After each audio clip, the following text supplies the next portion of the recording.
White neighbor banned black guy from parking nearby. A week later, he sent a dinner invite. What happens when a man brings dinner to his elderly neighbor and gets threatened by a white homeowner in return? What started with a note on his car turns into a bold turning point that reshapes the entire street. Kalen Spencer parked his beat-up Honda Civic with surgical precision, like a man who's memorized every petty clause of the neighborhood's self-appointed constitution. The front bumper didn't touch the curb. The tires were tucked in just enough not to kiss the edge of Gerald Walcott's pristine front lawn. It was a park job you could photograph for a driver's ed manual. In his hand was a crinkled paper bag filled with the scent of seasoned fried chicken, red beans, and rice. A warm, familiar aroma that carried more love than most dinner tables ever see. But it wasn't for him. He was bringing dinner to Miss Rodriguez, the elderly Puerto Rican lady 2 doors down, who had fallen in her kitchen 3 days ago and now had a cast that could have doubled as a kitchen counter. Her sons lived out of state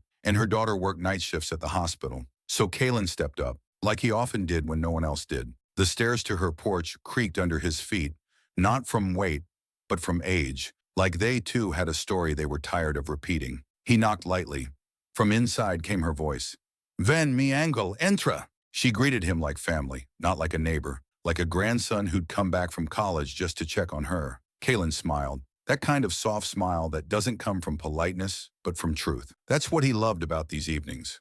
Warmth, food, purpose, and peace. But peace is a delicate thing, especially on Willow Street. And in this country, it tends to disappear the moment a black man steps out of line or parks too close to it. He had just turned back toward his car when the voice hit him.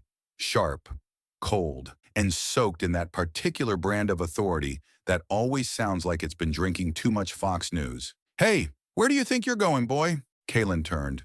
There he was, Gerald Walcott, bald as a cue ball, red polo shirt stretched over a belly full of entitlement, standing on his lawn like a sentry guarding the last bastion of segregation. His face had that squint, the kind that didn't ask questions but made accusations. Behind him stood his wife, stiff as her beige barbecue apron, eyes darting between her husband and Kalen, like a woman stuck between embarrassment and approval. Kalen lifted a hand in a small wave, calm as always. "Just dropping off dinner for Miss Rodriguez. She's still in a cast." Gerald stepped forward. That fake friendly gait white folks use when they're pretending it's not personal, except it always is. "You can't leave that car there," Gerald barked. "That's not your spot. This isn't your house. Hell, this ain't even your kind of street." Kalen blinked, slowly. "This is public parking, sir," he said. "I live 2 houses down. I'm not on your property." But Gerald wasn't listening. He was performing. For his wife, for the blinds twitching across the street, for the neighborhood. Because nothing gets the HOA crowd more excited than flexing their power on someone they secretly fear. "I don't care what the law says," Gerald snapped. "I don't want you people hovering around my yard. You people!" There it was. The phrase that says everything and nothing at once. Kalen's jaw tensed, just slightly. His hands were still in his pockets. His heart, calm, but his dignity, bruised, again. For the 1,000th time in a life filled with reminders that no matter how educated, soft-spoken, kind, or helpful you are, someone like Gerald Walcott will always see you as a threat in sneakers. "I'm not here to hover," Kalen said, cool as steel. "I'm here to help a neighbor. That's what community looks like," Gerald scoffed. "We'll see what the neighborhood board says about that." A breeze passed between them, heavy with everything that was unsaid. Windows were watching, always watching. But silence was the real soundtrack of this place. No one came out. No one said, "He's right, Gerald," because this was Willow Street, where white comfort was protected like religion, and black presence was treated like intrusion. Kalen didn't flinch. He didn't argue. He nodded, turned, and walked back toward his car. "Have a good night," he said, not because he meant it, but because anything more might have gotten him arrested. That's how it works. You raise your voice, you're aggressive. You show emotion, you're unstable. You call the cops, and you end up in cuffs. Respectability isn't armor here. It's a muzzle. Back inside his house, Kalen didn't take off his jacket. He didn't put down his keys. He sat on the edge of the couch and stared at the wall. Not the TV, not his phone. The wall, blank, unmoving, safe. He thought about how Miss Rodriguez had hugged him, how her hands trembled, but her voice was strong when she said, "You're the only one who checks on me." He thought about the kids at the library, how they called him Mr. K, how he used his own money to buy them highlighters and bookmarks because the city had slashed the school budget again. And then he thought about the line on the pavement, the invisible one he crossed just by existing. The next morning, he walked outside and saw it, a long scratch carved across the hood of his Civic. Not random, not from weather, a deliberate, jagged line, keyed, deep, mean. No note, no warning, just the kind of message that doesn't need words. He didn't yell. He didn't curse. He just stood there, quiet, because if he made noise, he'd be the problem. If he got angry, he'd be the threat. So he got in the car, drove to work, taught kids how to code, helped a teacher reboot a system, smiled through it all. But inside, something was shifting. Later that week, a notice appeared taped to his door, printed, official-looking. Neighborhood logo at the top, underlined, bolded, and filled with legalese designed to sound polite while cutting deep. In light of increased community concerns, please refrain from extended vehicle presence near property boundaries without explicit permission. P.S. See rule number 4. Kalen didn't crumple it. He didn't throw it away. He read it twice, then pinned it to his fridge like a war declaration. Because that's what it was. This wasn't about parking. This was about place, about who's allowed to feel at home, and who's expected to always ask permission. He looked out his window, at the street, at the curb, at the white picket fences guarding white picket fears, and he knew one thing for sure. This wasn't the end. It was the beginning. The next few days weren't quiet, and they sure weren't easy. If anything, everything got worse. Sharper, colder, and more pointed, like walking barefoot across a bed of glass no one else could see. And Kalen? He felt each cut. Every morning began the same, not with alarm clocks or bird song, but with a heaviness that settled in his chest the moment his eyes opened. It felt like he was living under a microscope, not metaphorically, but literally, like someone had aimed a high-powered lens right through his bedroom window and into his lungs. And maybe they had. Miss Tomlinson across the street had a pair of binoculars, a chair on her porch, and a calendar that looked suspiciously empty every time he passed by. Retirement, after all, left her with plenty of time to monitor the ecosystem of her block. And Kalen, apparently, was the most exotic specimen on display. On Monday morning, he stepped outside, clutching his laptop bag in one hand and a black mug in the other. Its white lettering, bold against ceramic. Being black isn't probable cause. He didn't carry it for attention. He carried it as a reminder, to himself and to anyone watching, that he wasn't about to be silent just because it made someone uncomfortable. He almost made it to his car when he noticed it. A crisp piece of paper, folded once, laid on the hood like a message from a coward. He unfolded it slowly, eyes scanning the slanted, careful handwriting. The kind that looks like it came from a private school, a boarding house, a childhood of yes, ma'am, and no elbows on the table. Some residents would do well to remember that good neighbors know where they belong. No name, no signature, of course not. Anonymous threats were the bread and butter of polite prejudice. Smile in your face, stab you with a fountain pen. That's how it worked on Willow Street. Be sweet and sinister. Kalen crumpled the paper and tossed it in the trash bin beside the mailbox. Not because it didn't sting, but because he wasn't going to give them the satisfaction of reading his emotions like headlines. Let them guess. Let them assume he was calm, collected, passive. That was their favorite illusion. That silence meant safety, that stillness meant submission. Tuesday brought no reprieve. A package he'd been expecting, something he ordered for the kids at the library, never arrived. He called the courier. They said the address was unconfirmed. Unconfirmed? The GPS worked fine. The street was the same. The house was still standing. The mailbox still had his name. But maybe the problem wasn't location. Maybe it was identity. Maybe he just wasn't the right kind of homeowner. By the afternoon, whispers had begun to float on the breeze like pollen, invisible yet everywhere. A neighbor mentioned unfamiliar visitors. Someone else claimed they'd heard loud music late at night. It was Miles Davis, played soft enough to lull an insomniac to sleep. Another complained that his car lingered too long in the same spot, as if the real offense wasn't time, but presence. Then came the pamphlet. A thick, self-important booklet slipped into his mailbox like a warning letter from a passive-aggressive god. Neighborhood Standards and Responsibilities. It read across the top in elegant serif font. Inside, diagrams, rules, clauses. A mini constitution for people who feared clutter more than injustice. Highlighted in neon yellow, rule number 4, no vehicles may remain near property lines without the owner's express permission. Beneath that, handwritten in shaky ink, this isn't Harlem. That made him pause, not because it shocked him, but because the audacity was almost theatrical. He didn't even breathe for a moment. Then he laughed, not with joy, but with that low, bitter chuckle that lives just beneath the ribs of every black man who's had to bite his tongue one too many times. Not because he wanted to, but because he had to. He didn't rage, he planned. By Wednesday, the pattern was too clear to ignore. While working in the back room of the library, reorganizing the nonfiction section with a clipboard in hand and headphones half in, his phone buzzed. Unknown number. He hesitated, then answered. Hello? His voice even. Cautious. The voice on the other end was female. Polite, administrative in that way that sounded like someone reading from a pre-approved script. Good afternoon, Mr. Spencer. I'm calling on behalf of the Neighborhood Council. We'd like to remind you about the upcoming community meeting on Thursday. We believe it would be constructive for you to join the conversation around maintaining neighborhood harmony. Neighborhood harmony. Translation, don't rock the boat. Don't scare the grandmas. He thanked her, politely, and pressed the record button on his phone mid-call. Because on Willow Street, a black man's word didn't travel far. But recordings?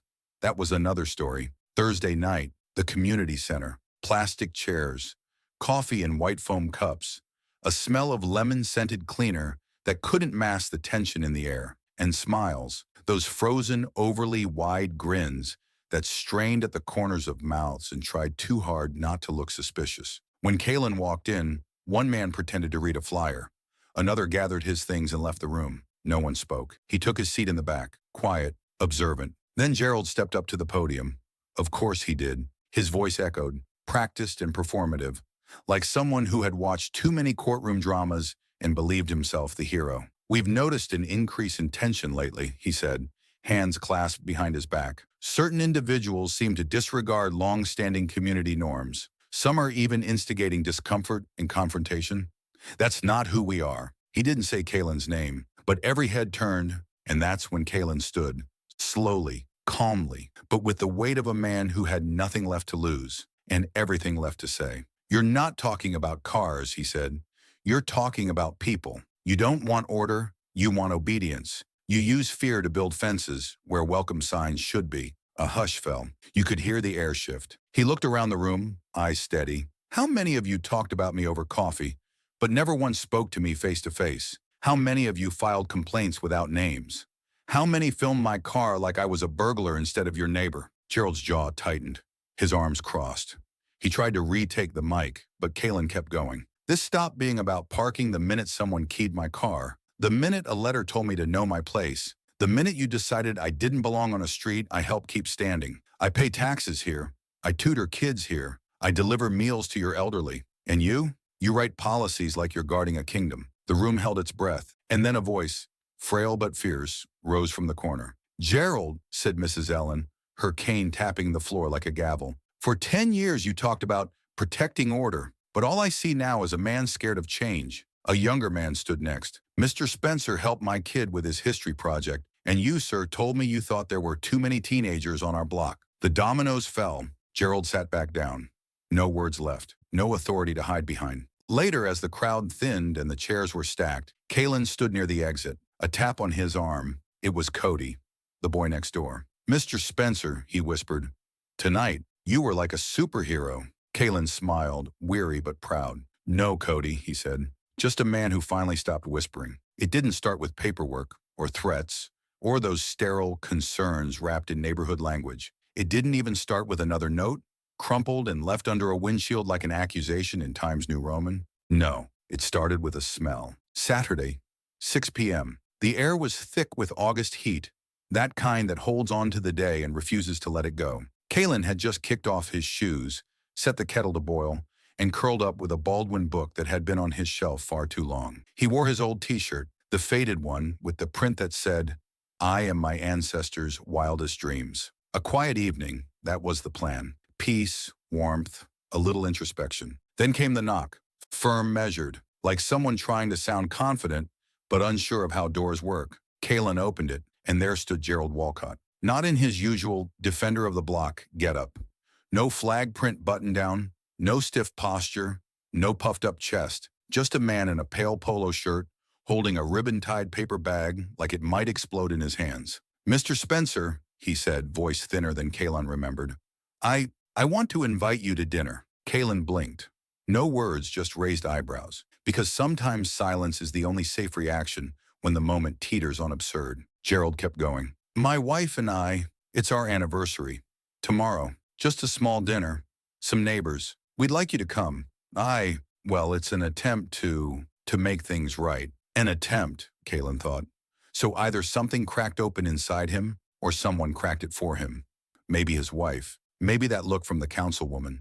Maybe his son said something he couldn't unhear. Kaylin took the envelope, not out of forgiveness, but because sometimes the real protest is not yelling in the street, but walking through a door you weren't expected to enter. Sunday, 5:59 p.m. Kaylin stood in front of his mirror, adjusting the collar on his navy blazer. It wasn't new, but it fit like it was. In the pocket, a folded white handkerchief.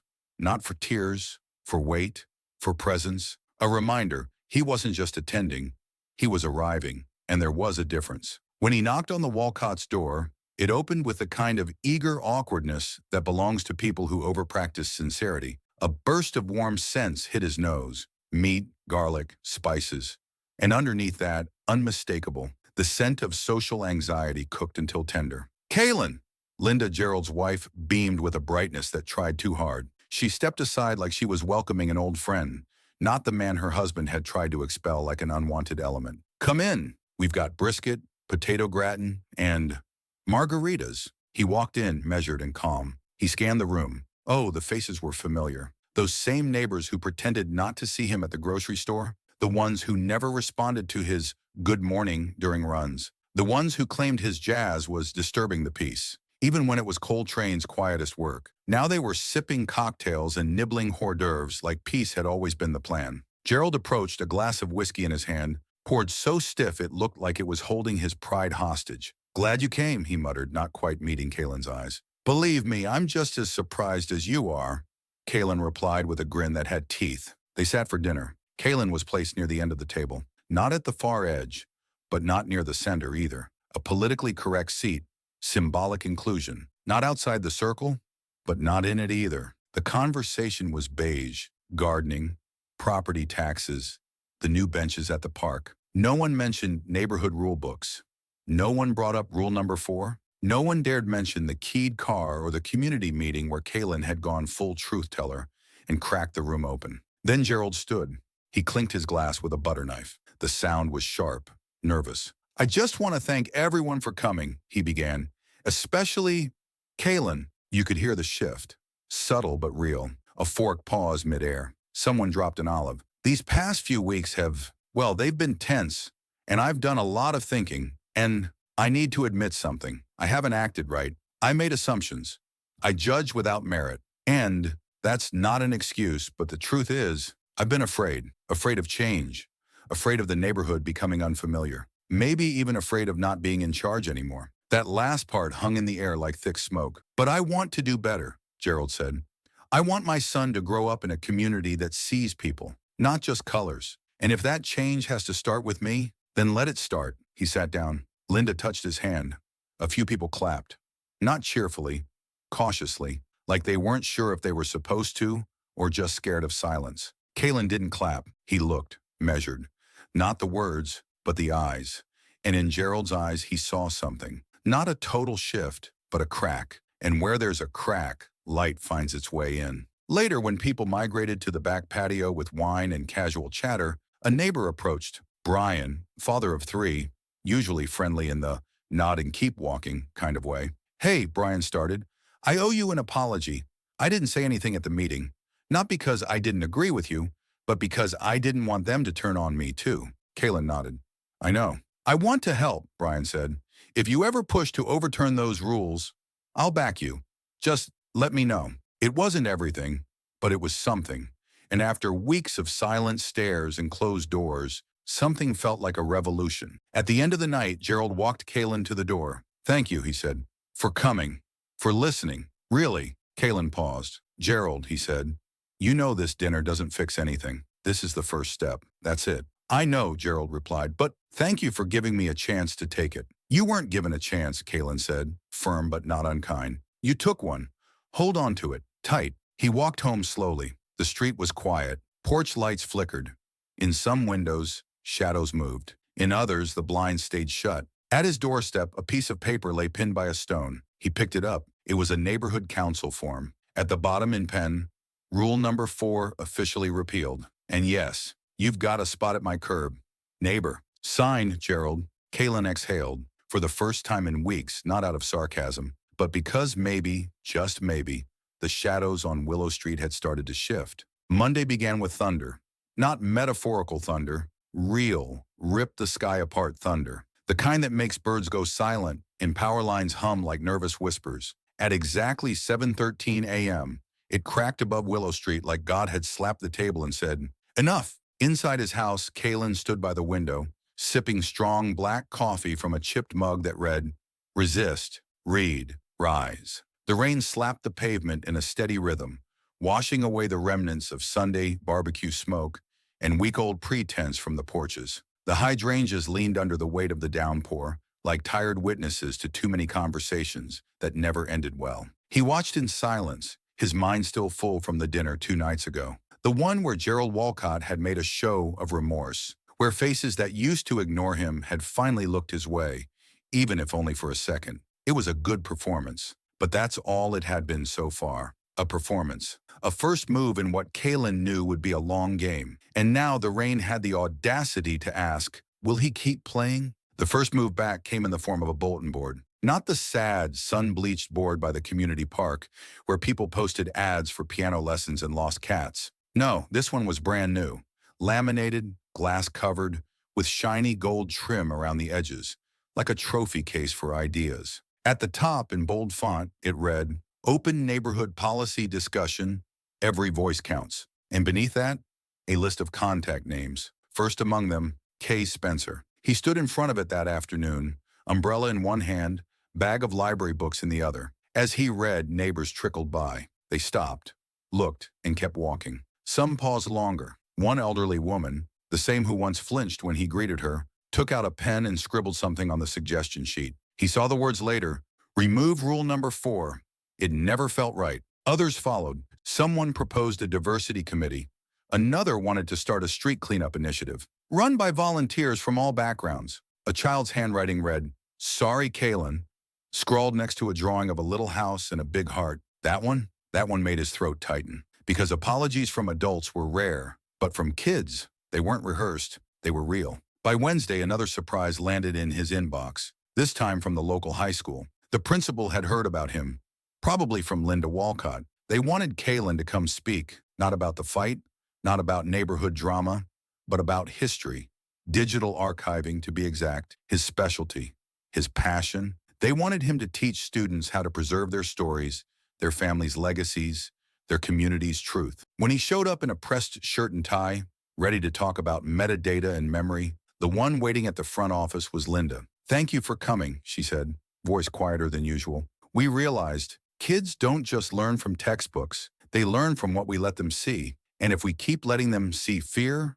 division, and silence, that's what they'll inherit." He gave a short nod. This time, there was no polite mask, no performative grin, just a clear, simple understanding. He was being seen, finally. Then came the meeting. Not the phony kind with muffins and small talk where nothing changed. No, this was a real one. Folding chairs, flip charts, black coffee in paper cups with no cream, and definitely no sugar coating. Everyone sat in a circle. No podium, no scripts, just people, real and restless. Gerald was there, sitting up front, quiet for once, listening. And Kaylin, he was the first to speak. No microphone, no slide deck, just his voice. "This isn't about parking," he began, his tone steady, low. "It's never been about where a car is left overnight. It's about who's allowed to stand here, to exist here, and who gets treated like an intruder in their own neighborhood." He let the words breathe. The room leaned in. "When I brought food to a neighbor, I was labeled a disturbance.